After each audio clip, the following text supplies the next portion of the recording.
Rowdy sheeter ಬಿಕ್ಲು Shiva ಹತ್ಯೆಯ ವಿಚಾರಕ್ಕೆ ಸಂಬಂಧಪಟ್ಟಂತೆ ಕೊನೆಗೂ ಕೂಡ ವಿಚಾರಣೆಗೆ ಹಾಜರಾಗಿದ್ದಾರೆ ಭೈರತಿ ಬಸವರಾಜ್ ಅವರು. ರೌಡಿ ಶೀಟರ್ ಬಿಕ್ಲು ಶಿವ ಕೊಲೆ ಪ್ರಕರಣ ವಿಚಾರಣೆಗೆ ಹಾಜರಾಗಿದ್ದಾರೆ ಶಾಸಕ ಭೈರತಿ ಬಸವರಾಜ್. ಭಾರತೀನಗರ ಪೊಲೀಸ್ ಠಾಣೆಯಲ್ಲಿ ಇವತ್ತು ವಿಚಾರಣೆಯನ್ನ ಫೇಸ್ ಮಾಡಿದ್ದಾರೆ. ಎಸಿಪಿ ಗೀತಾ ಅವರು ಭೈರತಿ ಬಸವರಾಜ್ ಅವರಿಗೆ ಪ್ರಶ್ನೆಗಳ ಸುರಿಮಳೆಗೈದಿದ್ದಾರೆ. 1.5 ಗಂಟೆಯಿಂದಲೂ ಕೂಡ ಮಾಜಿ ಸಚಿವರಿಗೆ ಗ್ರಿಲ್ ಆಗ್ತಾ ಇದೆ. ಸಾಲು ಸಾಲು ಪ್ರಶ್ನೆಗಳನ್ನು ಅವರ ಮುಂದೆ ಇಡಲಾಗ್ತಾ ಇದೆ. ಬಂಧನದ ಭೀತಿಯಲ್ಲಿದ್ದಾರೆ. ಈ ಪ್ರಕರಣದ A5 ಆರೋಪಿ ಮಾಜಿ ಸಚಿವ ಹಾಲಿ ಶಾಸಕ ಭೈರತಿ ಬಸವರಾಜು. 2 ದಿನದ ಹಿಂದೆನೆ ನೋಟಿಸ್ ಅನ್ನು ಸರ್ವ್ ಮಾಡಲಾಗಿತ್ತು. ಅದಾದ ಮೇಲೆ ತಮ್ಮ ಹೆಸರನ್ನ FIR ಇಂದ ಕೈಬಿಡಬೇಕು ಅಂತ ಹೇಳಿ ಕೋರ್ಟ್ನ ಮೊರೆ ಹೋಗಿದ್ರು. ಅವಧಿ ಮುಗಿದು 1.5 ಗಂಟೆ ಆದರೂ ಕೂಡ ವಿಚಾರಣೆಗೆ ಬರಲಿರಲಿಲ್ಲ ಭೈರತಿ ಬಸವರಾಜ್ ಅವರು. ಬರ್ತಾರಾ ಇಲ್ಲ ಅನ್ನುವಂತಹ ಪ್ರಶ್ನೆ ಇತ್ತು. ಕೊನೆಗೂ ಕೂಡ ವಿಚಾರಣೆಯನ್ನ ಫೇಸ್ ಮಾಡಿದ್ದಾರೆ. ಈ ಪ್ರಕರಣದಲ್ಲಿ A1 ಆರೋಪಿ ಜಗ್ಗು ಜೊತೆಗಿನ ಸಂಬಂಧದ ಬಗ್ಗೆ ಪ್ರಶ್ನೆಯನ್ನ ಕೇಳಿದ್ದಾರೆ ಭೈರತಿ ಬಸವರಾಜ್ ಅವರಿಗೆ. ಜಗ್ಗು ಜೊತೆಗಿನ ಫೋಟೋಗಳನ್ನು ಇಟ್ಕೊಂಡು ಪ್ರಶ್ನೆಗಳ ಸುರಿಮಳೆಗೈದಿದ್ದಾರೆ.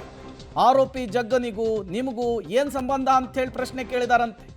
ಶಾಸಕರು ಅಂದ ಮೇಲೆ 100 ಜನ ಬರ್ತಾರೆ ಹೋಗ್ತಾರೆ, ಅದರಲ್ಲಿ ಜಗ್ಗನೂ ಕೂಡ ಇರಬಹುದು ಅಂತೇಳಿ ಭೈರತಿ ಬಸವರಾಜ್ ಅವರು ಉತ್ತರವನ್ನ ಕೊಟ್ಟಿದ್ದಾರೆ.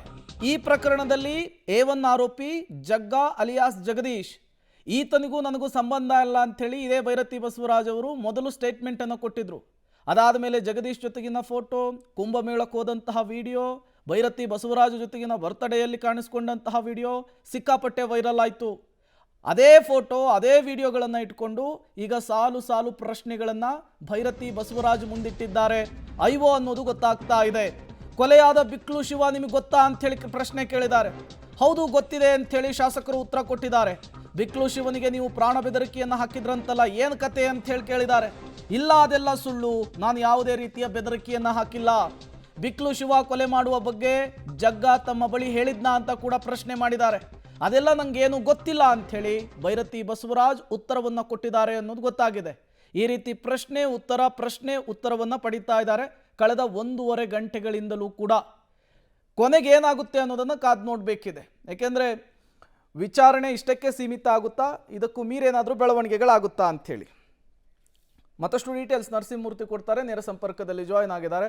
ನರಸಿಂಹಮೂರ್ತಿ, ಭೈರತಿ ಬಸವರಾಜು ಅವರ ವಿಚಾರಣೆಯಲ್ಲಿ ಏನೆಲ್ಲ ಲೇಟೆಸ್ಟ್ ಅಪ್ಡೇಟ್ಸ್ ಆಗ್ತಾ ಇದೆ ಅಂಥೇಳಿ, ಪ್ರಶ್ನೆ ಉತ್ತರ ಹೇಗಿದೆ, ಜೊತೆಗೆ ಯಾವ ರೀತಿ ಪ್ರಶ್ನೆಗಳನ್ನು ಕೇಳ್ತಾ ಇದ್ದಾರೆ, ಡೀಟೇಲ್ಸ್ ಕೊಡಬಹುದಾ ಅಂತ?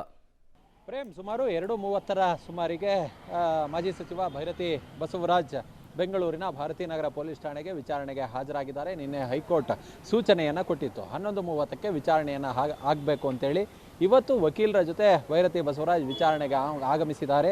ಐವೋ ಒಂದಷ್ಟು ಪ್ರಶ್ನೆಗಳನ್ನು ಕೇಳುವ ಕೆಲಸವನ್ನು ಮಾಡ್ತಿದ್ದಾರೆ.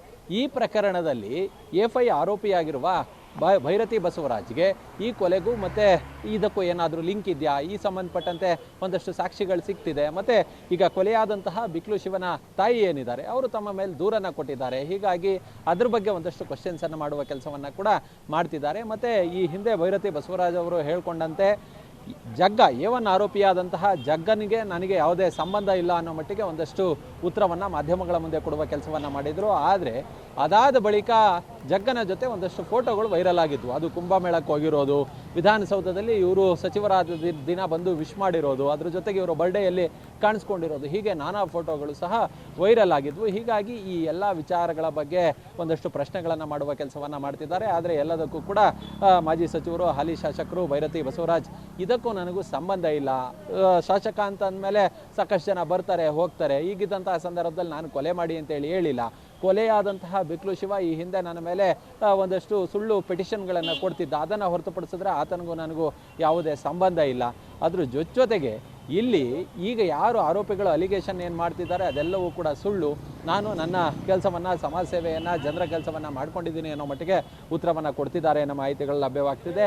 ಒಂದಷ್ಟು ಈ ಆರೋಪಿಗಳ ಹೇಳಿಕೆ, ಅದ್ರ ಜೊತೆಗೆ ಡಿಜಿಟಲ್ ಸಾಕ್ಷಿಗಳು, ಒಂದಷ್ಟು ಈ ಕಳೆದ 1-2-3 ತಿಂಗಳಿಂದ ಮಾಡಿದಂತಹ ರೆಕ್ಕಿ, CCTV, ಇವರು ಶಾಸಕರ ಜೊತೆಗಿನ ಈ ಆರೋಪಿಗಳ ಒಡನಾಟ ಇವೆಲ್ಲವನ್ನು ಇಟ್ಕೊಂಡು ಕ್ರಾಸ್ ಕ್ವಶನ್ಸನ್ನು ಮಾಡುವ ಕೆಲಸವನ್ನು ಐವೋ ಮಾಡ್ತಿದ್ದಾರೆ. ಓಕೆ, ಥ್ಯಾಂಕ್ ಯು ನರಸಿಂಹಮೂರ್ತಿ ತಮ್ಮೆಲ್ಲ ಮಾಹಿತಿಗಾಗಿ.